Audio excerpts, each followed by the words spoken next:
ಆತ್ಮೀಯ ಬಂಧುಗಳೇ, ಹೇಗಿದ್ದೀರಿ ಎಲ್ಲರೂ? ಸ್ನೇಹಿತರೆ, ನೀವೆಲ್ಲರೂ ಕೂಡ ನೋಡಿದ್ದೀರಾ ಕರಿಯ ಅಂತಕ್ಕಂಥ ಒಂದು ಸಿನಿಮಾ. ದರ್ಶನ್ ಅವ್ರದ್ದು ಮೊದಲ ಸಿನಿಮಾ ಅಂತ ಹೇಳ್ಬೋದು, ದರ್ಶನ್ ಅವ್ರದ್ದು ಇದು.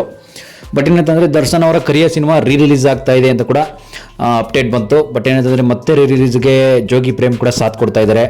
ನೋಡಿ, ದರ್ಶನ್ ಅವ್ರ ಬಗ್ಗೆ ದರ್ಶನ್ ಸರ್ ಮೊದಲೇ ಅವ್ರಿಗೂ ಇವ್ರಿಗೂ ಗಲಾಟೆ ಆಗಿತ್ತು. ಬಟ್ ಹಿಂದೆ ಅದನ್ನೆಲ್ಲ ಮನಸ್ಸಲ್ಲಿ ಇಟ್ಟುಕೊಳ್ಳದೆ ಕೂಡ ಜೋಗಿ ಪ್ರೇಮ್ ಕೂಡ ಈ ಬಗ್ಗೆ ತುಂಬ ಖುಷಿ ಆಗ್ತಾ ಇದ್ದಾರೆ ಅಂತ ಹೇಳ್ಬೋದು. ಆದರೆ ಒಂದು ರಿಕ್ವೆಸ್ಟ್ ಏನಂತಂದರೆ, ಅವರು ಮಾಡಿರ್ತಕ್ಕಂಥದ್ದು ಈ ರಿಕ್ವೆಸ್ಟ್ ಏನಂತಂದರೆ, ಇದು ನಾನು ಹೇಳೋದಲ್ಲ, ಅವರು ಜೋಗಿ ಪ್ರೇಮೆ ಜನಗಳಲ್ಲಿ ಅಭಿಮಾನಿಗಳಲ್ಲಿ ರಿಕ್ವೆಸ್ಟ್ ಮಾಡ್ತಾಯಿದ್ದಾರೆ, ಮತ್ತೆ ರಿಲೀಸ್ ಮಾಡೋಣ, ನಮ್ಮ ಸ್ಯಾಂಡಲ್ವುಡ್ನ ಇನ್ನೊಂದಷ್ಟು ಹೆಚ್ಚು ಬೆಳೆಸೋಣ ಅಂತಕ್ಕಂಥದ್ದು ಇವರ ಒಂದು ಅಭಿಪ್ರಾಯ. ಬಟ್ ಏನಂತಂದರೆ, ಕರಿಯ ಬಗ್ಗೆ ಇನ್ನೊಂದಷ್ಟು ಮಾಹಿತಿಗಳನ್ನು ಹೆಚ್ಚಿನದಾಗಿ ತಿಳ್ಕೊಳ್ಳೋಣ. ಅದಕ್ಕೆ ಬದಲು ನಮ್ಮ ಚಾನಲ್ ಫಸ್ಟ್ ಟೈಮ್ ನೋಡ್ತಾರೆ, ದಯವಿಟ್ಟು ಸಬ್ಸ್ಕ್ರೈಬ್ ಮಾಡಿ ನೋಡಿ. ಸದಾ ನಿಮ್ಮ ಅವಕಾಶ ಬೆಂಬಲ ಹೀಗೆ ಇರಲಿ. ನಿಮಗೆ ಅನಿಸುತ್ತೆ ಕೂಡ ಕಾಮೆಂಟ್ ಮಾಡಿ ದರ್ಶನ್ ಅವ್ರ ಬಗ್ಗೆ. ಮತ್ತೇನಿದೆ ನೋಡಿ, ಸ್ಯಾಂಡಲ್ವುಡ್ ಕರಿಯ ರಿಲೀಸ್ ಆಗ್ತಾ ಇದೆ. ಇದೇ ತಿಂಗಳ 30ರಂದು ಚಿತ್ರ ತೆರೆಗೆ ಬರ್ತಾ ಇದೆ. ಈ ಖುಷಿಯನ್ನು ಡೈರೆಕ್ಟರ್ ಜೋಗಿ ಪ್ರೇಮ್ ಅವರೇ ಕೂಡ ಹಂಚ್ಕೊಂಡಿದ್ದಾರೆ ಅಂತ ಹೇಳ್ಬೋದು ಸೋಷಿಯಲ್ ಮೀಡಿಯಾದಲ್ಲೇ. ಅದರ ಬೆನ್ನಲ್ಲಿಯೇ ದರ್ಶನ್ ಅಭಿಮಾನಿಗಳಿಗೆ ಒಂದು ರಿಕ್ವೆಸ್ಟ್ ಕೂಡ ಮಾಡ್ತಾ ಇದ್ದಾರಂತೆ. ಏನಂತಂದರೆ, ಈ ಮೂಲಕ ಶಾಂತರಾಗಿಯೇ ಸಿನಿಮಾವನ್ನು ಸ್ವಾಗತಿಸೋಣ. ಅಂದರೆ ದರ್ಶನ್ ಸರ್ ಜೈಲಲ್ಲಿರೋದ್ರಿಂದ ಶಾಂತರಾಗಿರಿ ಎಲ್ಲರೂ ಕೂಡ, ಸುಮ್ಮನೆ ಏನೇನೋ ಮಾತಾಡಬೇಡಿ, ಅಂದರೆ ಶಾಂತರಾಗಿ ಇದ್ಕೊಂಡೆ ಸ್ವಾಗತಿಸೋಣ ಅಂತ ಕೂಡ ಕೇಳ್ಕೊಂಡಿದ್ದಾರೆ. ಕರಿಯ ಚಿತ್ರ ಕನ್ನಡದ ಹಿಟ್ ಸಿನಿಮಾ ಅಂತ ಕೂಡ ಆಗಿದೆ. ಈಗಾಗಲೇ ಹಿಂದೆ ಹಿಟ್ಟಾಗಿತ್ತು, 20-25 ವರ್ಷಗಳ ಹಿಂದೆ ತುಂಬ ಹಿಟ್ಟಾಗಿತ್ತು ಕರಿಯ ಅನ್ನೋ ಸಿನಿಮಾ. ಆ ಸಮಯದಲ್ಲಿ 2.50 ಕೋಟಿ ಕಲೆಕ್ಷನ್ ಮಾಡಿರೋ ಸಿನಿಮಾ ಇದಂತೆ. ನೋಡಿ 2.50 ಕೋಟಿ ಕಲೆಕ್ಷನ್ ಅಂದರೆ ಅರ್ಥ ಮಾಡ್ಕೊಳ್ಳಿ. ಇಷ್ಟೊಂದು ಅವಾಗ ಕ್ರಿಯೇಟ್ ಮಾಡಿರೋ ಚಿತ್ರ ಅಂತಂದರೆ ಅದು ಈಗಾಗಲೇ ಆಲ್ಮೋಸ್ಟ್ 21 ವರ್ಷ ಆಗ್ತಾ ಇದೆ ಕರಿಯ ರಿಲೀಸ್ ಆಗಿ. ನೋಡಿ, 21 ವರ್ಷ ಅಂದರೆ ನೀವು ಅರ್ಥ ಮಾಡ್ಕೋಬೇಕು, ಕರಿಯ ರಿಲೀಸ್ ಆಗ್ತಾ ಇದೆ ಅಂದರೆ. ಇಷ್ಟು ವರ್ಷಗಳ ಬಳಿಕ ಬಂದ ಕನ್ನಡದ ಈ ಚಿತ್ರದ ಡೈರೆಕ್ಟರ್ ಜೋಗಿ ಪ್ರೇಮ್ ಅವ್ರು ಏನು ಹೇಳ್ತಾರೆ ಅಂತಂದರೆ, ಇದೇ ರೀತಿ ನಮ್ಮನ್ನು ಕನ್ನಡಿಗರು ಕೂಡ ದಯವಿಟ್ಟು ಬೆಳೆಸಿ. ನೋಡಿ, ರಿಲೀಸ್ ಮಾಡ್ತಾ ಇದ್ದೀರಾ, ತುಂಬ ಧನ್ಯವಾದಗಳು. ಆದರೆ ಖುಷಿಯಿಂದ ಮಾಡೋಣ, ದುಃಖದಿಂದ ಬೇಡ. ನಮ್ಮ ಬಾಸು ಒಳಗಿದ್ದಾರೆ ಅಂತ ಅಂದ್ಬಿಟ್ಟು ದುಃಖದಿಂದ ಬೇಡ, ಖುಷಿಯಾಗಿ ಮಾಡೋಣ. ಇದರ ಕಂಪ್ಲೀಟ್ ಡೀಟೇಲ್ಸ್ ಏನಂತಂದರೆ, ಕರಿಯ ಬರ್ತಿದೆ, ಶಾಂತವಾಗಿ ಸ್ವಾಗತಿಸೋಣ ಅಂತ ಕೂಡ ಪ್ರೇಮ್ ಅವರು ಹೇಳ್ತಾ ಇರ್ತಕ್ಕಂಥದ್ದು. ಆದರೆ ಕರಿಯ ಚಿತ್ರ ರಿಲೀಸ್ ಆಗ್ತಾ ಇದೆ ಸುಮಾರು 15 ಸಾರಿ ಈಗಾಗಲೇ ರಿಲೀಸ್ ಆಗಿದೆ ಅಂತ ಹೇಳ್ಬೋದು. ನೋಡಿ, 15 ಸಾರಿ ರಿಲೀಸ್ ಆಗಿದೆ ಅಂತಂದರೆ ಬರೀ ರಿಲೀಸ್ ಅಲ್ಲ, ರಿಲೀಸ್ ಆಗ್ತಾ ಇದೆ ಅಂತಂದರೆ ಅರ್ಥ ಮಾಡ್ಕೊಳ್ಳಿ. ಇದೀಗ 16ನೇ ಸಲ ಮತ್ತೆ ಬಿಡುಗಡೆ ಮಾಡೋದಕ್ಕೆ ಟ್ರೈ ಮಾಡ್ತಾ ಇದ್ದಾರೆ. ಇದೇ ತಿಂಗಳು ರಿಲೀಸ್ ಆಗುತ್ತಂತೆ. ಈ ಹಿನ್ನೆಲೆ ಡೈರೆಕ್ಟರ್ ಜೋಗಿ ಪ್ರೇಮ್ ಕೂಡ ಒಂದು ಟ್ವೀಟ್ ಮಾಡಿದ್ದಾರೆ. ಹಿಂದೆ ಈ ಟ್ವಿಟ್ಟರ್ನ ಇದರಿಂದ ಏನಿದೆ ಅಂದರೆ, ಈ ಟ್ವೀಟಿಂದ ಏನಿದೆ ಅಂತಕ್ಕಂಥದ್ದನ್ನ ಒಂದು ಬಿಡಿಸಿ ಹೇಳ್ತೀನಿ ನೋಡಿ ಅಂತ ಅಂದ್ಬಿಟ್ಟು ಅವರು ಕೂಡ ಹೇಳಿದರು. ಏನಂತಂದರೆ, ಯಾಕೆಂದರೆ ಕರಿಯ ಸಿನಿಮಾ ಮಾಡೋದಕ್ಕೆ ನಾವು ಕೂಡ ಅಷ್ಟೇ ಕಷ್ಟಪಟ್ಟಿದ್ದೀವಿ. ಹಿಂದೆ ಕೂಡ ನಾವು ಒಂದೊಂದು ಫೈಟಿಂಗ್ ಸೀನ್ ತೆಗಿಬೇಕು ಅಂತಂದರೆ ತುಂಬ ಕಷ್ಟ ಇತ್ತು. ನೋಡಿ, ಕರಿಯ ಕಲೆಕ್ಷನ್ ಕೋಟಿ ಆಗಿತ್ತು ಆ ಟೈಮಲ್ಲಿ. ಅಂದರೆ ಒಂದಿಂದ 2.5 ಕೋಟಿ ಗಂಟನೂ ಆಗಿತ್ತು, 2.5 ಕೋಟಿ ಹತ್ರ ಆಗಿತ್ತು. ಬಟ್ ಅದರಲ್ಲಿ ಅವ್ರಿಗೆ ನಿರ್ದೇಶಕರ ಪಾಲು, ನಿರ್ಮಾಪಕರ ಪಾಲು ಎಷ್ಟು ಹೋಗುತ್ತೋ ಅನ್ನೋದು ಅದು ಅವರು ಬಿಟ್ಟಿದ್ದು ಬಿಡಿ. ಚಿತ್ರರಂಗದಲ್ಲಿ ಏನಂತಂದರೆ ನೋಡಿ, ನಮ್ಮ ಭಾರತೀಯ ಚಿತ್ರರಂಗದಲ್ಲಿ ಇದೊಂದು ಮಿಲ್ಸ್ಟೋನ್ ಕರಿಯ, ಇದು ನಿಮ್ಮಿಂದ ಸಾಧ್ಯ. ಸೆಲೆಬ್ರಿಟೀಸ್ ಶಾಂತಿ, ತಾಳ್ಮೆ ಹಾಗೂ ಪ್ರೀತಿಯಿಂದ ಕರಿಯರನ್ನು ಹಾರೈಸಿ, ಯಾವುದೇ ಅತಿರೇಕಗಳನ್ನು ಮಾಡದೆ ಹಾಗೂ ನಿಮ್ಮ ಆನ್ಲೈನ್ ಬರವಣಿಗೆಗಳು ಬೇರೆಯವರಿಗೆ ನೋವು ತರದಿರಲಿ ಅಂತ ಕೂಡ ದರ್ಶನ್ ತೂಗುದೀಪ ಅವರು ಕಾನೂನು ಮುಕ್ತರಾಗಿ ಆದಷ್ಟು ಬೇಗ ಹೊರಗೆ ಬಂದು ನಿಮ್ಮ ಜೊತೆ ಬೆಳಗಲಿ ಅಂತ ಕೂಡ ಕೇಳ್ಕೊಂಡಿದ್ದಾರೆ. ಆ ದೇವರಲ್ಲಿ ಪ್ರಾರ್ಥಿಸೋಣ, ಎಲ್ಲರಿಗೂ ಕೂಡ ಒಳ್ಳೆಯದಾಗಲಿ.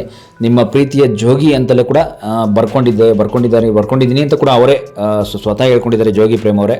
ಬಟ್ ಇನ್ನೊಂದು ಏನಂತಂದರೆ, ಜೋಗಿ ಪ್ರೇಮ್ ಫಸ್ಟ್ ಸಿನಿಮಾ ಅಂತಂದರೆ ಅದು ಕರಿಯ ಸಿನಿಮಾನೇ. ಸೊ ಇನ್ನೊಂದು ಆದರೆ ಡೈರೆಕ್ಟರ್ ಜೋಗಿ ಪ್ರೇಮ್ ಸಿನಿಮಾ ಜೀವನದಲ್ಲಿ ಕರಿಯ ಮೊದಲ ಚಿತ್ರ ಆಗಿತ್ತು. ಅದು ಆ ಟೈಮಲ್ಲೇ ನಿರ್ದೇಶನದಲ್ಲಿ, ಈಗ ನಿರ್ದೇಶನ ಮಾಡ್ತಾ ಇದ್ದಾರೆ ಅಂದರೆ ಮೊದಲನೇ ಚಿತ್ರ ಅದೇ ಆಗಿತ್ತು. ಆಮೇಲೆ ನಂತರ ಎಕ್ಸ್ಕ್ಯೂಸ್ ಮೀ ಜೋಗಯ್ಯ ಅಂತ ಕೂಡ ಸಿನಿಮಾವನ್ನು ಮಾಡಿದ್ದು. ಬಟ್ ಏನಂದರೆ ನೋಡಿ, ದರ್ಶನ್ ಅಭಿನಯದ ಈ ಚಿತ್ರ ಒಂದು ಒಳ್ಳೆ ಹೆಸರು ತಂದು ಕೊಡ್ತು ಆ ಟೈಮಲ್ಲಿ. ಇಂಡಸ್ಟ್ರಿಯಲ್ಲಿ ಒಳ್ಳೆ ಡೈರೆಕ್ಟರನ್ನು ಚಾಪು ತಂದು ಕೊಡ್ತು ಅವ್ರಿಗೆ ಕರಿಯ ಸಿನಿಮಾ. ದರ್ಶನ್ ಸಿನಿಮಾ ಜೀವನದಲ್ಲಿ ನಂತರ ಇದೊಂದು ಮತ್ತೊಂದು ಚಿತ್ರ ಏನಂತಂದರೆ, ಅದೇ ಪ್ರೇಮ್ಗೂ ಅವ್ರಿಗೂ ಮತ್ತೊಂದು ಚಿತ್ರ ಆಗಿದ್ದು ಅಂತಂದರೆ ಇನ್ಯಾವುದೂ ಬರಲಿಲ್ಲ ಅಂಥದ್ದು ನಿರ್ದೇಶನದಲ್ಲಿ. ಬಟ್ ಆದರೆ ಮೆಜೆಸ್ಟಿಕ್ ಆದಮೇಲೆ ಬಂದ ಚಿತ್ರ ಅಂತ ಕೂಡ ಹೇಳ್ಬೋದು. ನೋಡಿ, ಮೊದಲೇ ಮೆಜೆಸ್ಟಿಕ್ ಆಗಿತ್ತಂತೆ, ನಂತರ ಬತ್ತಂತೆ ಇದು ರಿಯಲ್ ಪಾತ್ರದ ರಿಯಲ್ ರೌಡಿಗಳು ಕೂಡ ಕರೆಸಿದಂತೆ. ನೋಡಿ, ಈ ಸಿನಿಮಾದಲ್ಲಿ ನಟಿಸಿದ್ದಂಥವ್ರು ಮತ್ತು ಆ ಸಮಯದಲ್ಲೇ ಸಾಕಷ್ಟು ಕ್ರೇಜ್ ಹುಟ್ಟಿಸಿದ್ದವರು. ಈ ಚಿತ್ರದ ಕೆಂಚಾಲೋ ಮಂಚಾಲೋ ಅನ್ನೋ ಹಾಡು ಸೂಪರ್ ಹಿಟ್ ಆಗಿತ್ತಂತೆ. ಏನಂದರೆ ಕೇಳ್ತಾ ಇರೋರು ತುಂಬಾ ಮಜಾ ಮಾಡ್ತಿದ್ರು ಅಂತ ಕೂಡ ತಾವೇ ಸ್ವತಃ ಪ್ರೇಮ್ ಅವರು ಹೇಳ್ಕೊಂಡಿರ್ತಕ್ಕಂಥದ್ದು. ಬಟ್ ಏನಂತಂದರೆ, ರಿಲೀಸ್ಗೆ ಜೋಗಿ ಪ್ರೇಮ್ ಕೂಡ ತುಂಬ ಸಾಥ್ ಕೊಡ್ತಾ ಇದ್ದಾರೆ. ನೋಡಿ, ಕಲೆಕ್ಷನ್ ಬರ್ತದೆ ಅಂತಂದರೆ, ನೋಡಿ ಕಲೆಕ್ಷನ್ನು 21 ವರ್ಷ ಆಗಿದೆ. 21 ವರ್ಷದ ಹಿಂದೆ ಬಹುಕೋಟಿ ಕಲೆಕ್ಷನ್ ಆಗಿತ್ತು, 2.5 ಕೋಟಿ ಕಲೆಕ್ಷನ್ ಆಗಿತ್ತು ಕೂಡ ಅಂತ ಕೂಡ ಹೇಳ್ಕೊಂಡಿದ್ರು. ಬಟ್ ಏನಂತಂದರೆ, ಒಂದು ಇಂಟರ್ವ್ಯೂವಲ್ಲಿ ಸ್ವತಃ ಜೋಗಿ ಪ್ರೇಮ್ ಅವರೇ 1 ಕೋಟಿ ಕಲೆಕ್ಷನ್ ಕೇಳಿದರು. ಅಷ್ಟೊಂದು ಕಲೆಕ್ಷನ್ ಮಾಡಿರೋ ಕರಿಯ ಸಿನಿಮಾ ಈಗ ಮತ್ತೊಂದು ರಿಲೀಸ್ ಆಗ್ತಾ ಇದೆ. ತುಂಬ ಸಂತೋಷ ಆಗ್ತಾ ಇದೆ. ಸಿನಿಮಾದ ಕ್ರೇಜ್ ಹಾಗೇ ಇದೆ, ದರ್ಶನ್ ಅಭಿಮಾನಿಗಳ ಬಳಗ ಹಾಗೇ ಇದೆ. ಕರಿಯ ಸಿನಿಮಾ ಮತ್ತೆ ರಿಲೀಸ್ ಆಗ್ತಾ ಇದೆ. ಈ ಓಂ ಚಿತ್ರದ ವಿಚಾರದಲ್ಲೂ ಕೂಡ ಹಾಗೆ ಆಗಿತ್ತು. ಸಾಕಷ್ಟು ಸಲ ಈ ಚಿತ್ರವು ರಿಲೀಸ್ ಆಗಿತ್ತು. ಇದೀಗ ಕರಿಯ ಸಿನಿಮಾ ಬರ್ತಾ ಇದೆ ನೋಡಿ. ಇದೀಗ ಕರಿಯ ಸಿನಿಮಾ ಬರ್ತಾ ಇದೆ. ಬಟ್ ಏನಂದರೆ August 30ಕ್ಕೆ ಕರಿಯ ಸಿನಿಮಾ ಮತ್ತೆ ರಿಲೀಸ್ ಆಗ್ತಾ ಇದೆ. ಈ ವಿಷಯವನ್ನು ಪೋಸ್ಟರ್ ಸಮೇತ ಜೋಗಿ ಪ್ರೇಮ್ ಕೂಡ ತಮ್ಮ ಅಭಿಮಾನಿಗಳಿಗೆ ಹೇಳ್ಕೊಂಡಿದ್ದಾರೆ. ಅಭಿಮಾನಿಗಳಂತಲ್ಲ, ತುಂಬ ಆಲ್ ಓವರ್ ಕರ್ನಾಟಕ ಎಲ್ಲ ಜನರಿಗೂ ತಲುಪಿಸ್ತಾ ಇದ್ದಾರೆ. ದರ್ಶನ್ ಅಭಿಮಾನಿಗಳಿಗೆ ರಿಕ್ವೆಸ್ಟ್ ಮಾಡ್ತಾ ಇದ್ದೀನಿ ನಾನು, ದಯವಿಟ್ಟು ಶಾಂತವಾಗಿ ಚಿತ್ರವನ್ನು ಸ್ವಾಗತಿಸೋಣ, ರಿಲೀಸ್ ಮಾಡಿಕೊಡೋಣ, ಅಭಿಮಾನಿಗಳಲ್ಲಿ ಹೊಸ ಉಲ್ಲಾಸವನ್ನು ತುಂಬೋಣ. ಮತ್ತೆ ಕರಿಯ ಬರ್ತಾ ಇದ್ದಾನೆ, ಮತ್ತೆ ಕರಿಯ ಬಂದು ನಿಮ್ಮೆಲ್ಲರೂ ಕೂಡ ಜೊತೆ ಬೆರೀತಾನೆ. ಯಾಕೆಂದರೆ ಈಗಾಗಲೇ ನೋಡಿ, ಜೈಲಲ್ಲಿ ಇರೋದ್ರಿಂದ ಅದು ಬೇರೆ ವಿಷಯ ಬಿಡಿ, ಅವ್ರು ಕರಿಯ ಅವರು ಜೈಲಲ್ಲಿ ಇರೋದ್ರಿಂದ ಅದು ಬೇರೆ ವಿಷಯ. ಬಟ್ ಏನಂದರೆ ಅದೊಂಥರ ಇದೊಂಥರ. ಆದರೆ ಮತ್ತೆ ಕರಿಯ ಬಂದು ನಿಮಗೆಲ್ಲ ಒಂದು ಸಾಥನ್ನು ಕೊಡ್ತಾ ಇದ್ದಾನೆ. ನೋಡೋಣ ಏನು ಮಾಡಬೇಕು ಅಂತ ಕೂಡ ಗೊತ್ತಾಗುತ್ತೆ. ಆದರೆ ಈಗಾಗಲೇ ಕೊಲೆ ಪ್ರಕರಣದಲ್ಲಿ ಅವ್ರಿಗೆ ಈಗ ಅದರ ಒಂಥರ ನಟ ದರ್ಶನ್ ಬಂದರಾಗಿದ್ದರಿಂದ 4 ಸಿನಿಮಾಗಳ ಮೇಲೆ ವ್ಯತಿರಿಕ್ತ ಪರಿಣಾಮ ಬೀರ್ತಾ ಇದೆ. ಏನಂತಂದರೆ ಸಿನಿಮಾಗಳು ಅಂತಂದರೆ ಅವ್ರಿಗೆ ಸಿನಿಮಾ ಕೈ ಬಿಟ್ಟು ಹೋಗ್ತಾ ಇದೆ. ಸಿನಿಮಾ ಈ ಥರ ಎಲ್ಲ ಹಿಂಗೆ ಆಗ್ತಾ ಇದೆ. ನಿಮಗೂ ಗೊತ್ತಾಯಿದೆ ಸಿನಿಮಾ ಇಂಡಸ್ಟ್ರಿ ಹೇಗೆ ನಡೀತಾ ಇದೆ. ಸಿನಿಮಾ ಇಂಡಸ್ಟ್ರಿ ಹಿಂಗೆ ಬಂದ ಮೇಲೆ ಇದೇ ರೀತಿ ನಡ್ಕೊಂಡು ಹೋಗಬೇಕು ಅಂತಂದರೆ ಒಂದು ಚಾಪು ಮೂಡಿಸ್ಬೇಕು ಸಿನಿಮಾ ಇಂಡಸ್ಟ್ರಿಗೆ ಬಂದ ಮೇಲೆ. ಇಲ್ಲಾಂದರೆ ಅದನ್ನು ಮಾಡೋದು ತುಂಬ ಕಷ್ಟ ಇದೆ. ಈಗ ನೋಡಿ ದರ್ಶನ್ ಸರ್ 2 ವರ್ಷದಿಂದ ಸಿನಿಮಾ ಇಂಡಸ್ಟ್ರಿ ಇಲ್ಲದ್ರಿಂದ ತುಂಬಾ ದೂರ ಆಗಿರೋದ್ರಿಂದ ತುಂಬ ಏನೋ ಒಂಥರ ಕಳ್ಕೊಂಡಂಗೆ ಆಗಿದೆ ಜೀವನದಲ್ಲಿ.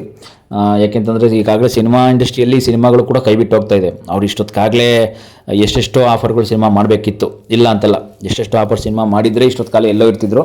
ಬಟ್ ಈಗ ಸಿನಿಮಾ ಇಂಡಸ್ಟ್ರಿ ಎಷ್ಟೋ ಕೈ ಬಿಟ್ಟು ಹೋಗೋದ್ರಿಂದ ಮಾಡೋಕ್ಕಾಗ್ತಾ ಇಲ್ಲ. ಅಂದರೆ ಸಿನಿಮಾ ಇಂಡಸ್ಟ್ರಿ ಬಿಟ್ಟು ದೂರ ಇರೋದ್ರಿಂದ ಅವರು ಬರ್ತಾರೆ. ಇನ್ನೊಂದು ಸ್ವಲ್ಪ ವರ್ಷ ಅಂತ ಇರಲ್ಲ, ಇನ್ನೊಂದು ಸ್ವಲ್ಪ ತಿಂಗಳುಗಳಲ್ಲೇ ಕಾಲಾವಕಾಶ ಇದೆ, ಬಂದೇ ಬರ್ತಾರೆ ಅಂತ ಕೂಡ ಎಷ್ಟೋ ಜನ ಹೇಳ್ತಾ ಇದ್ದಾರೆ.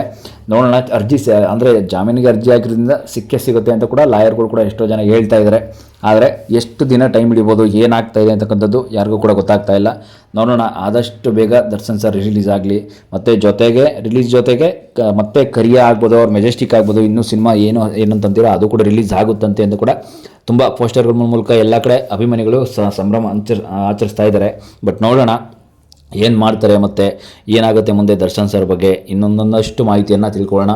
ನಂತರ ಏನಂತಂದರೆ ಕರಿಯ ಆದಮೇಲೆ ನೆಕ್ಸ್ಟು ಅವ್ರಿಗಿರ್ತಕ್ಕಂಥ ಒಂದು ಸಿನಿಮಾ ಆಗ್ಬೋದು, ಸ್ವಾಮಿ ಆಗ್ಬೋದು, ಇದೆಲ್ಲ ಮತ್ತೆ ರಿಲೀಸ್ ಮಾಡ್ತಾರಾ ಇಲ್ವಾ ಅಂತಕ್ಕಂಥದ್ದು ನೋಡೋಣ. ಇನ್ನೊಂದಷ್ಟು ಕಾದು ನೋಡೋಣ ಏನು ಮಾಡ್ತಾರೆ, ಏನು ಬಿಡ್ತಾರೆ ಅಂತ ಅನ್ನೋದು ನೆಕ್ಸ್ಟ್ ವೀಡಿಯೋದಲ್ಲಿ ನೆಕ್ಸ್ಟ್ ಎಪಿಸೋಡಲ್ಲಿ ತಿಳ್ಕೊಳ್ಳೋಣ. ಬಟ್ ಏನಂದರೆ ನಮ್ಮ ಚಾನಲ್ ದಯವಿಟ್ಟು ಆದಷ್ಟು ಎಲ್ಲರೂ ಕೂಡ ಸಪೋರ್ಟ್ ಮಾಡಿ, ಶೇರ್ ಮಾಡೋದ್ರಿಂದ ನಮಗೂ ಕೂಡ ತುಂಬ ಅನುಕೂಲ ಆಗುತ್ತೆ. ಯಾಕೆಂದರೆ ನಮ್ಮ ಯೂಟ್ಯೂಬ್ ಚಾನಲನ್ನು ನೀವು ಇದೇ ರೀತಿ ಸದಾ ನಿಮ್ಮ ಅವಕಾಶ ಬೆಂಬಲದಿಂದ ಸದಾ ನೋಡ್ತಾ ಇರಿ. ಹೀಗೆ ಏನಂತಂದರೆ ನೋಡಿ, ದರ್ಶನ್ ಸರ್ ಬಗ್ಗೆ ಎಲ್ಲ ಇನ್ನೂ ಸಾಕಷ್ಟು ಕೆಲವು ನಟರ ಬಗ್ಗೆ ಆದಷ್ಟು ಮಾಹಿತಿಯನ್ನು ನಾನು ತಿಳಿಸ್ಕೊಡೋಕ್ಕೆ ಟ್ರೈ ಮಾಡ್ತೀನಿ. ಇನ್ನೂ ಹೆಚ್ಚಿನದಾಗಿ ನಾನು ತಿಳಿಸ್ಕೊಡೋಕ್ಕೆ ಮುಂದೆ ಎಪಿಸೋಡಲ್ಲಿ ನಾನು ಟ್ರೈ ಮಾಡ್ತೀನಿ. ಯಾಕೆಂತಂದರೆ ಈಗ ಒಂದು ಎಪಿಸೋಡು ಏನೋ ಸುಮ್ಮನೆ ಕರಿಯ ರಿಲೀಸ್ ಮಾಡ್ತಾರಂತೆ, ಮತ್ತೆ ರಿಲೀಸ್ ಮಾಡಿ ಹಬ್ಬ ಮಾಡ್ತಾರಂತೆ ಅಂತ ಕೂಡ ಒಂದು ವಿಷಯ ಕೇಳಿಬಂತು ಅಷ್ಟೇ ಸೋಷಿಯಲ್ ಮೀಡಿಯಾದಲ್ಲಿ. ಅದಕ್ಕೋಸ್ಕರ ವೀಡಿಯೋ ಮಾಡಬೇಕಾಗಿ ಬಂತು. ಬಟ್ ನೋಡೋಣ ನೆಕ್ಸ್ಟ್ ಮುಂದಿನ ಎಪಿಸೋಡಲ್ಲಿ ಏನಾಗ್ತಾ ಇದೆ, ದರ್ಶನ್ ಸರ್ ಬಗ್ಗೆ ಅಪ್ಡೇಟ್ ಏನು ಬಂತು ಎಲ್ಲದಕ್ಕೂ ಕೂಡ ಅಪ್ಡೇಟ್ ಕೊಡ್ತಾ ಹೋಗ್ತೀನಿ. ಸದ್ಯಕ್ಕಂತೂ ಕೊನೆಯವರೆಗೂ ಎಲ್ಲರೂ ಕೂಡ ದಯವಿಟ್ಟು ವಿಡಿಯೋ ನೋಡಿ. ಯಾಕೆ ಅಂತಂದರೆ ನಿಮಗೂ ಕೂಡ ಒಂದೇನೋ ಹಂಚ್ಕೊಂಡಂಗೆ ಆಗುತ್ತೆ ಸಿಹಿ ಸುದ್ದಿನ. ಯಾಕೆಂದರೆ ಈಗ ನೋಡಿ, ಈಗಿನ ಕಾಲದಲ್ಲಿ ಸಿನಿಮಾ ಇಂಡಸ್ಟ್ರಿಲಿ ನಾವು ಬೆಳೀತಕ್ಕಂಥದ್ದು ದೊಡ್ಡ ವಿಚಾರ ಅಂತೂ ತುಂಬ ದೊಡ್ಡ ವಿಚಾರ ಆಗಿದೆ ಈಗಾಗಲೇ. ಅದೆಲ್ಲ ನಿಮಗೂ ಕೂಡ ಗೊತ್ತಾಯಿದೆ. ನೆಕ್ಸ್ಟ್ ಎಪಿಸೋಡಲ್ಲಿ ಶಿವಣ್ಣನ ಬಗ್ಗೆ ಆಗಲಿ, ಯಶ್ ಸರ್ ಬಗ್ಗೆ ಆಗಲಿ, ಎಲ್ಲರೂ ಕೂಡ ಸುದೀಪ್ ಸರ್ ಬಗ್ಗೆ ಎಲ್ಲರದ್ದು ಒಂದು ವಿಚಾರನ ಚರ್ಚೆ ಮಾಡೋಣ. ಆದಷ್ಟು ಹೋಗ್ತಾ ಹೀಗೇ ಇರಲಿ ಸಿನಿಮಾ ಇಂಡಸ್ಟ್ರಿ, ಹೀಗೇ ಬೆಳೆಸ್ತಾ ಹೋಗಿ. ದರ್ಶನ್ ಸರ್ನೂ ಅಷ್ಟೇ ಹೀಗೆ ಬೆಳೆಸೋಣ, ಹೊರಗೆ ತರೋಣ. ನೋಡೋಣ ನೆಕ್ಸ್ಟ್ ಎಪಿಸೋಡಲ್ಲಿ. Thank you.